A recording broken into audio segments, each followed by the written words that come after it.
Sip Sip.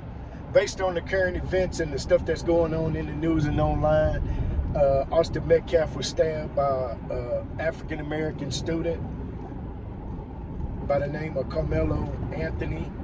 And so people are outraged because the initial, if you listen to the media is making Carmelo out to be a bad kid, but the kid is actually a 3.7 GPA student, no prior convictions, no trouble. So they're making him out to be a bad kid. So if this case was in reverse and Metcalf, and my heart goes out to the Metcalf family, you never want to bury a kid. I'm not discounting that. I feel for him, but we're just talking about the way that this case is being presented in the media. So if this case was reversed and Metcalf was the one with the knife and Carmelo was the one being the aggressor, or as the media put it, asked him to get up from under the tent because he shouldn't be there, which turns out that Metcalf was the aggressor, him and his brother. So, and they punched him. There's several accounts, and they say that he pushed him or he grabbed him, but some of the other accounts say that he punched him. First, he called him some racial slurs, and then he punched him. But let's just say that this case was reversed. And so here's some things that have come out recently about the Metcalf family, is that his dad is supposedly some superhuman Christian. He actually showed up to the press conference of Carmelo's family when they were talking about, they did a press conference, but the dad showed up. And he said that he wanted to hear what was being said. Why not just hear the shit on the news like everybody else? Why go to the press conference? See, but that's one of those things, he's trying to incite something. Then he came out and said that he forgave Carmelo for taking his son's life. That's cool. That's the Christian thing to do. But if this was reversed and the black dad showed up to a white press conference where a white kid was in jail or getting ready to be released, the media would be all over that. So here's another thing, is that Mr. Metcalf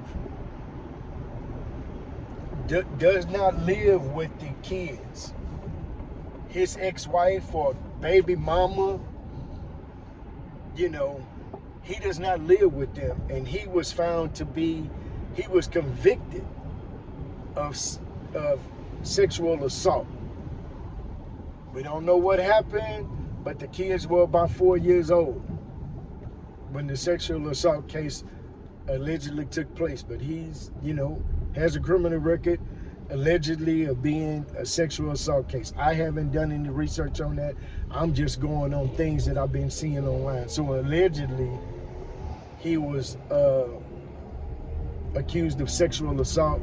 So when they interviewed the mom and the surviving brother, who was an aide in the assault, since they both went to go grab Carmelo, when they were talking, they mentioned the dad. The mom started, you can see it in the interview, the mom was getting ready to say some things, and the son had to say to hush her, to shut her up, because she was going to say some things about the dad. So here's the scenario. So if this was a black dad and the black kid was killed and he had a sexual assault case, you best believe me, for all the money I got in my wallet, they would have brought that up and brought that out in the news.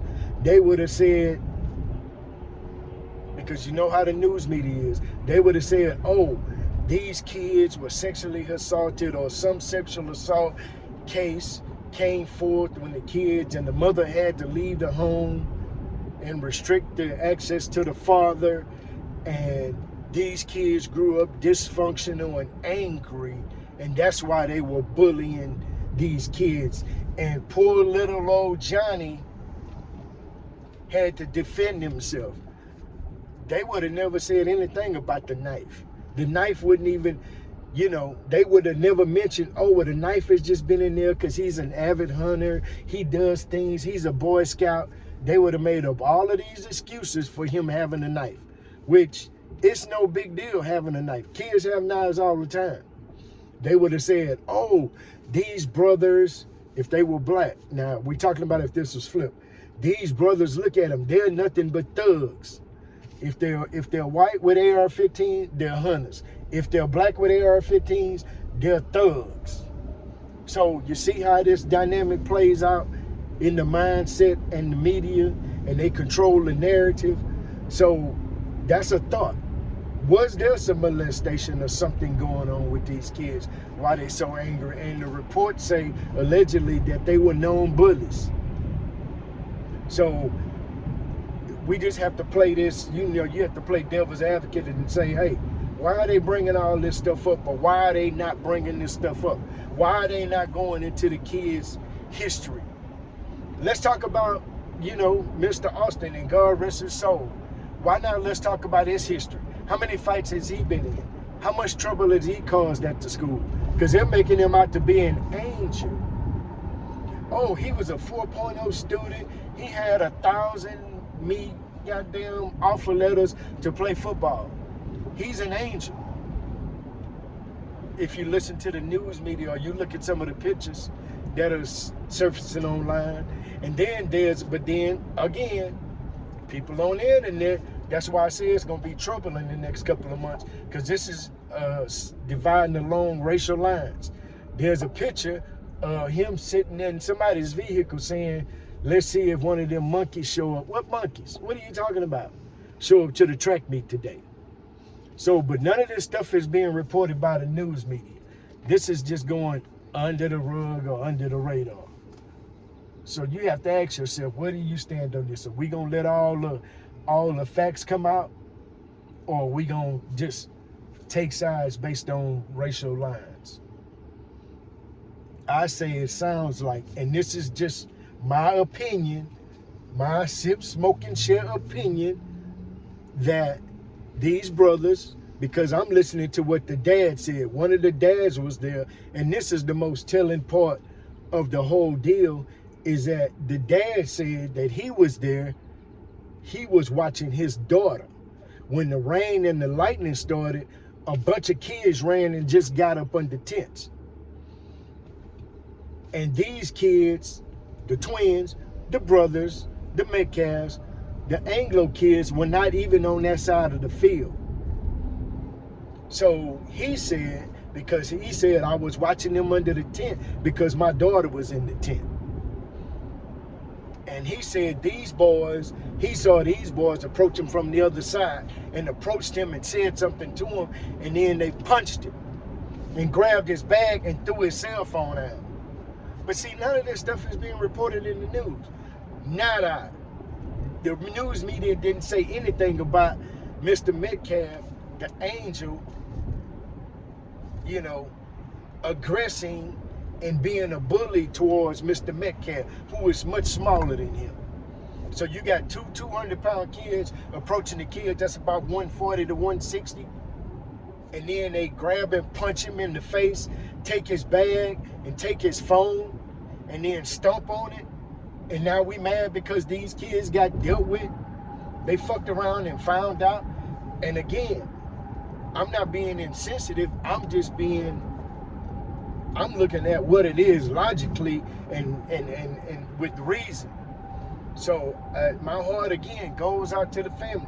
But we need to teach our kids to do better. And why won't the news media do better? Oh, I know why.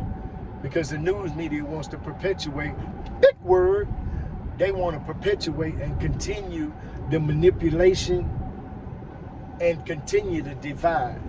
You know, when we're divided, it's money and fear and a lot of things that go in keeping people divided. We have more in common than you think. So this is just my thoughts. This the shit that I think about. This is the shit that's in my head. I'm sorry if I offended anybody. That was not my purpose. All I want people to do is to think about this, because guess what? It's going to be some shit in America. Sip, sip.